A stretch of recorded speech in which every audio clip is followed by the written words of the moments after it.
ये 32 सेवा अपराध हैं, इनसे बचना चाहिए। पहला है सवारी पे चढ़ करके भगवान के दर्शन करने जाना। अगर आप जा भी रहे हैं तो कम से कम 100 कदम पैदल चलें, इतनी दूर वाहन खड़ा कर दो और नंगे पैर वहां से जाओ। खड़ाऊं या पादुका पहनकर भगवान के मंदिर में दर्शन के लिए जाना यह अपराध है। हमें तो यही प्रार्थना करनी है कि सीढ़ियों के नीचे तो उतार दो जूता चप्पल। कुछ लोग तो ऐसे हैं कि टोके ना तो जूता चप्पल पहन के ही दर्शन कर ले, इतने सुकुमार तत्व हैं। कई ऐसे भगवान के मंदिर में सवारी में चढ़ करके जाना या खड़ाऊं पादुका पहन करके जाना, ये निषेध है, ये अपराध है। दूसरा, रथ यात्रा, जन्माष्टमी, राधाष्टमी, रामनवमी, अगर आप नहीं कर सकते, आप में सामर्थ्य नहीं, तो जहां उत्सव हो रहा हो वहां सम्मिलित हो जाना चाहिए। ये भागवतिक महान उत्सव हैं भगवान के प्रादुर्भाव के, उनमें सम्मिलित हो जाना चाहिए। अगर ऐसा नहीं तो ये भी अपराध के अंतर्गत आता है। तीसरा, भगवान के श्री विग्रह के दर्शन हुए पर आपने प्रणाम नहीं किया। जैसे ऐसे जहां हो इतना जरूर करो, चाहे जिस भगवान के हो, इसमें अनन्यता नहीं है। जैसे परिक्रमा लगाते थे, हनुमान जी की आरती हो रही, जय राधा वल्लभ लाल की, 1 मिनट रुके, उनकी आरती हो रही, महाभागवत हैं, सब संतों को प्रणाम करते हो, हनुमान जी को प्रणाम नहीं करोगे? हनुमान जी महाभागवत, उनको प्रणाम करने में तुम्हारी निष्ठा बदल जाएगी क्या? जय राधा वल्लभ लाल की आरती हो रही, उसी में दर्शन मेरे प्रभु इस रूप में विराजमान। जो भी देवालय, जो भी मंदिर अगर हमारी दृष्टि में गए तो ऐसे प्रणाम, उनसे बढ़कर थोड़ी हो। सब में हमारे प्रभु सर्वान वस्तुतया निरीक्ष परम स्वाराध्य बुद्धिर्मम, प्रभु के श्री मूर्ति के दर्शन करके प्रणाम न करना या जूठे मुंह अपवित्र अवस्था में प्रभु के दर्शन करने जाना। पवित्रता अगर नहीं रहेगी ना तो बुद्धि भ्रष्ट होती रहेगी, पक्का समझ लो। पवित्रता की बहुत जरूरत है। आजकल प्रायः पवित्रता का ज्ञान नहीं रखते हैं। अशुचि अवस्था में दर्शन करना। अगला, एक हाथ से प्रणाम करना भगवान को। जैसे श्री विग्रह भगवान का है तो एक हाथ से ऐसे नहीं प्रणाम किया जाता। संत को, गुरुदेव को, भगवान को ऐसे। एक आए थे एकांतिक में, तो हम कहा भैया इसका मतलब क्या है? तो हम कहा ये तो नेता मित्र दोस्त ऐसी जगह होता है। कहा भगवान और संतों गुरुजनों के सामने तो ऐसे, हमको तो ऐसे ऐसे ठीक है। ये राजकीय विभाग में चलता है, भगवत विभाग में ऐसे चलता है। कर जोड़ करके भगवान को, गुरुदेव को, संतों को ऐसे हाथ जोड़कर, एक हाथ से भगवान को ऐसे नहीं किया जाता, प्रभु को ऐसे नहीं किया जाता। प्रभु के श्री विग्रह के सामने एक हाथ से प्रणाम करना या गुरु जी को, इतने सत्संग नहीं ना, तो प्रायः आजकल के बच्चे प्रियता में दाहिने हाथ में मोबाइल होता है और बाएं हाथ से ऐसे करते हैं। रोज हमें होता है, हमें रोज होता है। और बाएं हाथ से जानते हो किसको किया जाता है? शत्रु को। जब किसी राजा के यहाँ संधि कराने या गुप्तचर या दूत ऐसे, तो अब उस राजा को तो करना ही पड़ेगा, तो बाएं हाथ से करता था। तो वो समझ जाते थे शत्रु पक्ष का है, और वो वीर इतना कि गर्दन उतरा सकता है लेकिन दाहिने हाथ से सलूट नहीं कर सकता, क्योंकि शत्रु पक्ष का है तो बाएं हाथ से ही करेगा। एक हाथ से प्रणाम करना या बाएं हाथ से प्रणाम कर। अब सत्संग नहीं तो बेचारे नहीं जानते हैं। राधा राधा नहीं बोलेंगे, राधा राधा बोलो, तुम्हारी वाणी पवित्र, तुम्हारा जीवन पवित्र। हमें बहुत सुख मिलता है जब कोई रास्ते में जैसे राधा राधा तो हम खड़े हो जाते हैं। राधा राधा राधा, आपका भी मंगल, हमारे कानों का भी मंगल, और हमारा हृदय गर्व में भरता है, मेरी महारानी जी का नाम लिया जा रहा है। परिक्रमा करते समय प्रभु के श्री विग्रह के सामने आकर के ना रुक करके प्रणाम करना और ऐसे घूमते रहना, ये भी अपराध है। परिक्रमा तो एक परिक्रमा की, सामने आए प्रणाम किया, फिर दूसरी की, फिर सामने आए प्रणाम किया। 4 परिक्रमा अपने प्रभु की होती है, हरिप्रियाजू की 4 परिक्रमा। और प्रभु के श्री विग्रह के सामने पैर पसार करके बैठना। प्राय जिनको सत्संग नहीं मिला वैसा, राधा वल्लभ जी में जैसे वो बारंडा है ना सामने, हाँ चौकस ऐसे ऐसे बैठ के पैर ऐसे, अपराध है। प्रभु के सामने पैर लंबे करके या ऐसे पैर घुटनों में बांध करके बैठना। प्रभु के श्री विग्रह के सामने दोनों घुटनों को ऊंचा करके उनको हाथ से लपेट करके, प्रभु के श्री विग्रह के सामने ऐसे ऐसे नहीं, या तो हाथ जोड़े खड़े रहो या ऐसे हाथ नीचे कर लो, मतलब एक सौम्य मुद्रा होनी चाहिए। यदि वहां खड़े हो, वैसे उचित तो यह कि जितनी देर खड़े रहो हाथ जोड़े खड़े रहो प्रभु के सामने। पर जिनको सत्संग नहीं मिला, जिनको ज्ञान नहीं, तो प्राय ऐसे खड़े होते हैं प्रभु के सामने। प्रभु के सामने, गुरुदेव के सामने, संतों के सामने ऐसे नहीं खड़े हुआ जाता। और प्रभु के सामने बैठ करके सोना यह अपराध है, इसमें पाप लगता है, मलिनता हो। जैसे सत्संग में सोना, प्रभु के सामने बैठे हुए सोना, या स्वाध्याय करते हुए, भगवान के श्री विग्रह के सामने पाना। जैसे चरणामृत मिले तो साइड में होके, प्रसाद मिले तो साइड में होके, ऐसे नहीं वहीं सामने ही, प्रभु के सामने नहीं। भगवान के श्री विग्रह के सामने झूठ बोलना, बात ही मत करो, मंदिर में बात मत करो, गलती हो जाएगी। कुछ भी अगर जरा भी झूठ निकला तो वज्र की लीक हो जाएगा, भोगना पड़ेगा। मौन रहो। जब कोई कहे हमें बात करनी, गेट के बाहर मिलो मंदिर के। अगर थोड़ी चूक भी हो जाएगी तो फिर दर्शन कर लेंगे आके, और इन्हीं के सामने झूठ बोल गए तो फिर क्या होगा। श्री भगवान के सामने जोर से बुलाना किसी को बिल्कुल नहीं। अगर वहां है तो बहुत सावधानी से बात की जाती, धीरे से बात की जाती, वो भी प्रभु संबंधी बात की जाती है। भगवान के श्री विग्रह के सामने आपस में कुशल मंगल पूछ रहा, और कैसे हो, प्रभु सामने वहां पूछ रहे और कैसे हो, अपराध बन रहा है। उनसे पूछो कैसे हो, उनसे बात करो, प्रभु से, प्रभु के पास आए, सही पूछो। बिल्कुल नहीं, सीधे गए, बस आंख में आंख मिलाई, जितनी देर टिके बस आंख बंद की, फिर आंख में आंख मिलाई, नख सिख लो अंग माधुरी, उसका पान करो, चुपचाप बाहर निकल जाओ। दर्शन की एक पद्धति है, एक टाक एकदम देख रहे हैं। लेकिन देखना, बाहरी लोग दर्शन नहीं करते, नहीं इधर उधर, वहां प्रभु में नहीं टिकेंगे, नेत्र प्रभु में नहीं टिकेंगे, वो इधर उधर दौड़ भाग करके निकल जाएंगे। आपस में कुशल मंगल बातचीत ये सब नहीं। और प्रभु के श्री विग्रह के सामने किसी को उपदेश करना, किसी को डांटना, किसी को दंड देना, ये सब अपराध के अंतर्गत आता है। प्रभु के श्री विग्रह के सामने किसी को पीड़ा देना, मारपीट करना, कदापि नहीं, ये बहुत बड़े बड़े अपराधों में। और प्रभु के श्री विग्रह के सामने किसी को आशीर्वाद देना, नहीं, ये भी नहीं। सामने विराजमान है, उन्हीं के आशीर्वाद से सबका आशीर्वाद है। ऐसा नहीं कोई प्रणाम कर रहा है माथे पे हाथ धर, ये सब व्यवहार नहीं। वहां प्रणाम कर, जो प्रणाम करे तुरंत पीठ कर लेनी चाहिए उसकी तरफ, वो प्रणाम उन्हीं को जाए। तो कभी ऐसा प्रणाम न, एकमात्र गुरुदेव। प्रभु के श्री विग्रह के सामने किसी पर अनुग्रह करना यह अपराध है।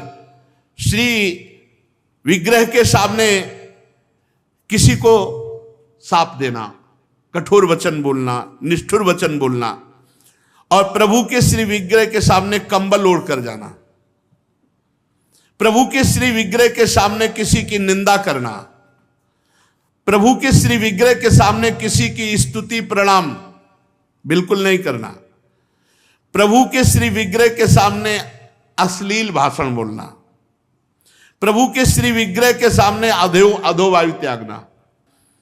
अच्छा, प्रभु को सामर्थ्य रहते हुए गौड़ उपचार के द्वारा भोग लगाना, जैसे अपने तो हलवा और चाय चल रही सुबह, और ठाकुर जी के लिए चिरौरी रखवा दिए, बहुत ही है, टॉफी लपटी भाई उसमें प्लास्टिक में, एक कटोरी में भर के रख दी, पानी रख दी, जमाने की वही रखी, और अपना रोज सुबह शाम दोपहर सब नए नए पदार्थ पा रहे हैं। अपराध लगता है। ये मनोरंजन के लिए श्री विग्रह खरीद के मत ले जाना कोई। श्री विग्रह जाने का मतलब है पूरे के पूरे प्रभु आए हैं, सुबह से लेके शाम तक उनको खवाओ पियाओ, स्नान श्रृंगार सब, ना हो हिम्मत तो छवि खरीद ले, उनके दर्शन करो। श्री विग्रह मत ले जाओ। श्री विग्रह ले जाओ, चाहे गोपाल जी का चाहे प्रिया प्रीतम जी का, उनकी सेवा करो ऐसे जैसे अपने बच्चे की जाती है। अपना बच्चा अगर नहीं पवाएंगे तो भूखा रहेगा, नहीं स्नान कराएंगे तो वैसे, नहीं शयन कराएंगे तो नहीं शयन करेंगे। बोले हम दर्शन के लिए छवि ले जाओ, श्री विग्रह मत ले जाओ। श्री विग्रह ले जाने का मतलब है कि अष्टयाम सेवा, कम से कम अष्टयाम सेवा में नहीं आप पहुंच पा रहे हैं, पूरी सेवाएं कर पा रहे, तो सुबह मंगला और श्रृंगार और भोग लगा दिया, जाओ। फिर शाम क्या है तो आरती कर दी, फिर भोग लगाया, दूध पिलाया, शयन कराया, इतना तो होना ही चाहिए। अब आप तो खाते हैं अच्छे अच्छे पदार्थ, तो ठाकुर जी के आगे प्लास्टिक में लपटी हुई टॉफी रख दी या चिरौरी रख दी। आपकी सामर्थ्य है, सब अच्छे अच्छे कपड़े पोशाक सब पहना सकते हो, ऐसे ठाकुर जी को ऐसे नहीं। आपके पास सामर्थ्य के अनुसार ठाकुर, ओ वैसे तो जी जान से प्यार करो, बहुत कृपाल ठाकुर है, बहुत कृपाल। आपसे बात करने लगेंगे, आपको मना करेंगे, ये नहीं खाना हमें, ये खाना है, ऐसे। अरे आप आसक्ति करके तो देखो, निहाल कर देंगे। और अभी आप यहाँ पवाओ, फिर वो आपको अपने यहाँ ले जाके पवाएंगे, और ऐसा पवाएंगे कि निहाल हो जाओगे। और प्रभु को भोग लगाए बिना कुछ भी खाना पीना ये ठीक नहीं, अपराध के अंतर्गत आता है। वैष्णव होकर, दीक्षा लेकर, सत्संग सुनकर, ये बात जान करके यदि आप बिना भोग लगाए प्रभु को पाते हैं तो अपराध है। ऋतु में जो फल हो सबसे पहले अपने प्रभु को भोग लगाना चाहिए। इस बात में हमने अपने गुरुदेव भगवान को देखा, बड़ी प्रवीणता। चाहे वो सहतूत हो चाहे बेर हो, जो ऋतु का फल है वो श्री जी को जरूर पवाएंगे। और पवाने का पहला कि आप चख के देखेंगे, बेर या जो भी पहला चख के देखेंगे, अगर अनुकूल है तो हाथ धोया, आचमन किया, फिर श्री जी को दूसरे फल। नहीं तो ऐसे भोग नहीं लगाते, पहले जैसे कुछ भी बनेगा तो पहले स्वयं चखेंगे फिर भोग लगाएंगे। और ये बाहर नहीं चलेगा, बाहर तो कहते जूठा कर दिया प्रभु को क्या पवाओगे, लेकिन अपने यहाँ अपने भाव हैं, भावोत्सवेन भजताम रस काम धेनुम। और किसी फल आदि का अच्छा भाग अपने लिए रख दिया, और जो स्वाद रहित है वो प्रभु के लिए भोग लगाने के लिए, ऐसा ना करे। और प्रभु के श्री विग्रह के सामने पीठ देकर खड़े होना या पीठ देकर बैठना, जैसे पीछे प्रभु ऐसे बैठना नहीं, इससे अपराध लगता है। गुरुदेव की अभ्यर्थना ना करना, गुरुदेव से कुशल प्रश्न ना करना, गुरुदेव की स्तुति ना करना, ये अपराध है। अपने मुख से अपनी प्रशंसा करना ये अपराध है। किसी भी देवता की निंदा करना ये अपराध है।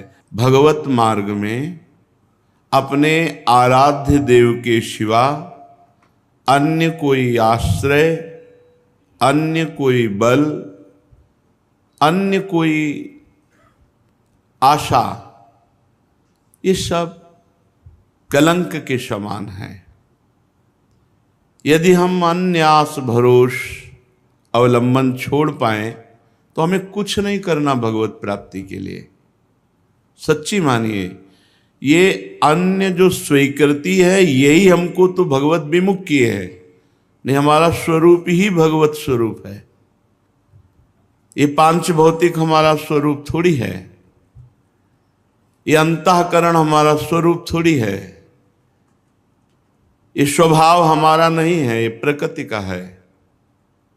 यही अन्य आश्रय हमें भय प्रदान करता है। जब तक भय है तब तक न शुद्ध भक्ति है और न शुद्ध ज्ञान है। ज्ञान हो जाने पर एक ब्रह्म के सिवा कुछ है नहीं तो किससे भय। भक्ति हो जाने पर अपने प्रभु के सिवा कोई है नहीं तो किससे भय। प्रहलाद जी ने नरसिंह भगवान से किंचन मात्र भी कोई भय नहीं माना। सब भयभीत थे, पर प्रहलाद जी नहीं। अपने प्रीतम से क्या भय, चाहे वो सौम्य रूप में हो या घोर रूप में हो या भयावह रूप में हो, है तो मेरे प्रीतम, फिर भय कैसा।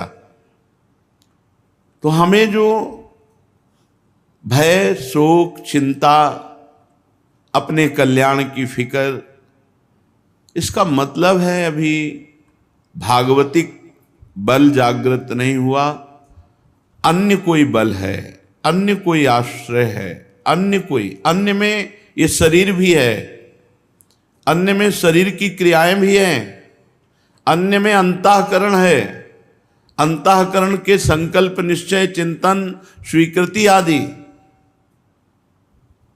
अन्य में स्वभाव भी है। ये मेरा नहीं है, मेरे तो सिर्फ प्रभु हैं, और जो मेरा स्वरूप है वो प्रभुमय ही है। ये बात समझ में आ जाए तो बिल्कुल विश्राम है, अभी विश्राम है। भगवत प्राप्ति के लिए जो क्रियाओं का आदेश दिया गया है शास्त्रों में, वो निष्क्रिय आप हैं ये अनुभव करने के लिए, ना कि क्रियाओं से भगवत प्राप्ति होती है। आपका स्वरूप निष्क्रिय है, आप निरंजन है, माया रहित है, यही अनुभव कराने के लिए सत्क्रियाएं की जाती हैं, क्योंकि सत्क्रिया निर्मलता प्रदान करती है। जहां अंतःकरण निर्मल हुआ, शांत हुआ, वहीं अपने स्वरूप का अनुभव होने लगता है।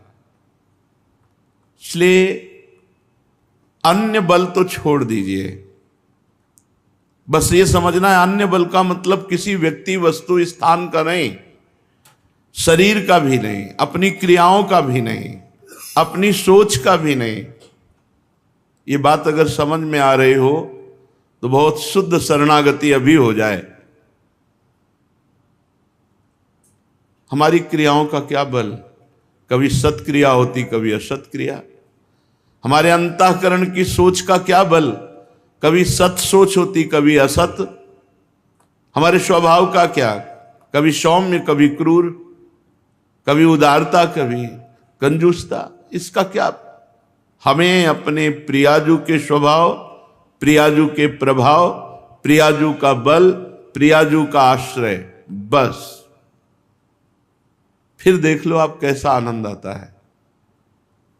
अभी ऊपर हम साधकों से कह रहे थे, प्रभु दिमाग को पकड़ लेते हैं, प्रभु अंतःकरण पर अधिकार कर लेते हैं, अपना अस्तित्व ही खत्म। कैसा अनुभव आनंद का होता होगा जब अहम का पूर्ण विसर्जन भगवान के चरणों में हो गया, प्रिया प्रीतम के चरणों में हो गया। ये बात समझिए, भगवत प्राप्ति बहुत सहज, सरल, अनायास, बिना प्रयास के अनुभव में आने वाली वस्तु है। हमारे को लगता है हम बहुत प्रयास करके भगवत प्राप्ति कर लेंगे तो उसमें हमारा शारीरिक बल, बौद्धिक बल, क्रिया बल, इनकी पहुंच नहीं है परमात्मा तक। इनकी पहुंच, ये सब असत है। असत से की हुई क्रियाएं ये सत परमात्मा में प्रतिष्ठित नहीं कर सकती। तो इनसे उदासीन नहीं होना, ये करना है, पर बल प्रियाजू का। हमारा जितना भी मंगल होगा वो हमारे आराध्य देव से होगा। शरीर बिना क्रिया के नहीं रह सकता, इसलिए सत्क्रियाएं कर रहे हैं। इनका कोई हमें फल या इनकी कोई फलवृत्ति की आकांक्षा ऐसी नहीं है। श्रीपाद प्रबोधानंद जी महाराज इसी भाव को लेके कह रहे हैं, हरि भक्ति महम न कामये, मम मुक्ति ही प्रतिभाति सुक्तिवत, नयने न निपीय राधिका, रति कुंजई रति मंजुलम बनम। बहुत समझने वाली बात है। मुझे हरि भक्ति की भी कामना नहीं, हरि भक्ति महम न कामये, मुझे भगवान की भक्ति की भी कामना नहीं। मम मुक्ति प्रतिभाति सुक्तिवत, मुझे मोक्ष तो सीपी की तरह दिखाई दे रहा है, कुछ नहीं है, कोई सुख नहीं है। लो, अखंडानंद, ब्रह्मानंद, परमानंद श्रीपाद को कोई सुख नहीं समझ में आ रहा। क्यों? क्योंकि महासुख में निमग्न है। कहां? खुद वर्णन कर रहे हैं, नयने निपीय राधिका रति कुंजई रति मंजुलम बनम। मेरे नेत्रों के सामने श्री प्रिया प्रीतम जिनमें विहार कर रहे हैं, श्री कुंज निकुंजे हैं, इसलिए मुझे ना तो मोक्ष पदवी, ये तो मेरे को सीपी के समान दिखाई दे रहे, और ना हरि भक्ति की कामना। क्या है इसमें? ना हरि भक्ति की कामना है, ना मोक्ष पदवी की कामना। प्रायः दो कामनाओं में ही सतमार्ग में चला जाता है, मुमुक्षता मोक्ष हो जाए या भगवान की विशुद्ध भक्ति आ जाए। और श्रीपाद कह रहे मुझे दोनों नहीं चाहिए। ऐसे ही हितजू महाराज कह रहे हैं, धर्माद्यर्थ चतुष्टयम विजयताम किम तद वृथा वार्तया, सैकांतेश्वर भक्ति योग पदवी त्वारोपिता मूर्धनि। धर्म अर्थ काम मोक्ष, ये तो मेरे सामने बेकार की वार्ता है। ना मुझे धर्म चाहिए, ना अर्थ, ना काम, ना मोक्ष। तो बोले भगवान की भक्ति, बोले नहीं। त्वारोपिता मूर्धनि, हाथ जोड़ करके, हाथ बांधकर सिर पर लगाकर प्रणाम करता हूं हरि भक्ति को, लेकिन मुझे नहीं चाहिए ईश्वर की भक्ति। जैसा यहां वर्णन है, महाप्रभु का भाव ही श्रीपाद वर्णन कर रहे हैं। धर्माद्यर्थ चतुष्टयम विजयताम, ये विजय को प्राप्त हो संसार में, परमार्थ में, पर मेरे को नहीं चाहिए। मेरे सामने धर्म अर्थ काम मोक्ष की बेकार की वार्ता है। सैकांतेश्वर भक्ति योग पदवी त्वारोपिता मूर्धनि, ईश्वर की एकांतिक भक्ति को भी हम हाथ जोड़कर माथे पे लगा के प्रणाम करते हैं, हमें नहीं चाहिए। अरे महाराज, आपको मोक्ष नहीं चाहिए, ईश्वर की भक्ति नहीं चाहिए, तो आप आराधना का स्वरूप क्या है आपके हृदय में? बोले यो वृंदावन सिमनि कश्चन घनाश्चर्य किशोरी मणिष तत्कैंकर्य। खास बात, जो वृंदावन की सीमा के अंतर्गत विराजमान श्री लाडली जो महाराज लालजू के साथ हैं, उन लाडली जो महाराज के चरणों की दास्ता के सिवा हमें और कुछ नहीं चाहिए। न रोचते, मुझे अच्छा ही नहीं लगता।